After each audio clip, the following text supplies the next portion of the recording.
তুমি কি এই বছর বুয়েট এবং সিকিউরিট এক্সাম দিতে যাচ্ছ অ্যান্ড খুব কনফিউজড অ্যাকচুয়ালি আদৌ পরীক্ষা দিতে পারবো কি না?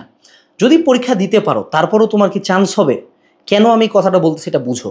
সেটা হলো প্রতি বছর আমরা বুয়েটে ফার্স্ট বয়ের সাক্ষাৎকার দেখি, সে অনেক কিছু পড়ছে, বাট বুয়েটের আমজনতার কথা শুনলে তুমি একটা ওয়ার্ড বারবার পাবা, engineering question bank, engineering question bank. এখন ইঞ্জিনিয়ারিং কোশ্চেন ব্যাংক খুবই ভালো একটা বই, কিন্তু একটা ঘাটতি আছে।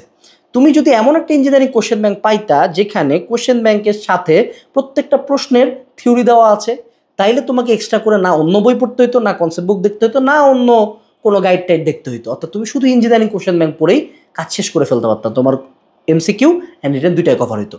আমাদের কিউএনএ ইঞ্জিনিয়ারিং অ্যানালাইসিস সিরিজ এরকম একটা বই। এই বইটা গত বছর শুধুমাত্র কুয়েটে 88.27% কমন দিছে।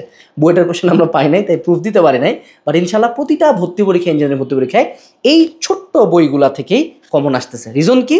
এটা বেসিক্যালি ইঞ্জিনিয়ারিং কোশ্চেন ব্যাংক বা টাইপ ওয়াইজ ভাগ করা, এবং প্রত্যেকটা টাইপের সাথে রিলেটেড থিওরি, রিলেটেড প্রতিবেদন, রিলেটেড শর্টকাটগুলো দেওয়া আছে। অর্থাৎ এই এক বই পড়লে তোমার ইঞ্জিনিয়ারিং ভর্তি পরীক্ষা 75% প্লাস কমন নিশ্চিত।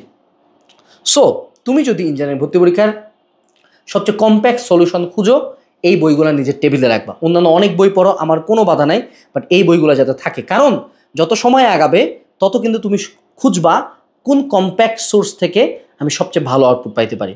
তো আজকে এই বইটা অর্ডার দিয়ে ফেলো। ভিডিও ডিসক্রিপশন বক্সে লিঙ্ক দেওয়া আছে, যে লিঙ্কে ক্লিক করলে বইয়ের ভিতরে অনেকগুলো পেজ তুমি পড়েও দেখতে পারো। আসসালামু আলাইকুম, টাটা।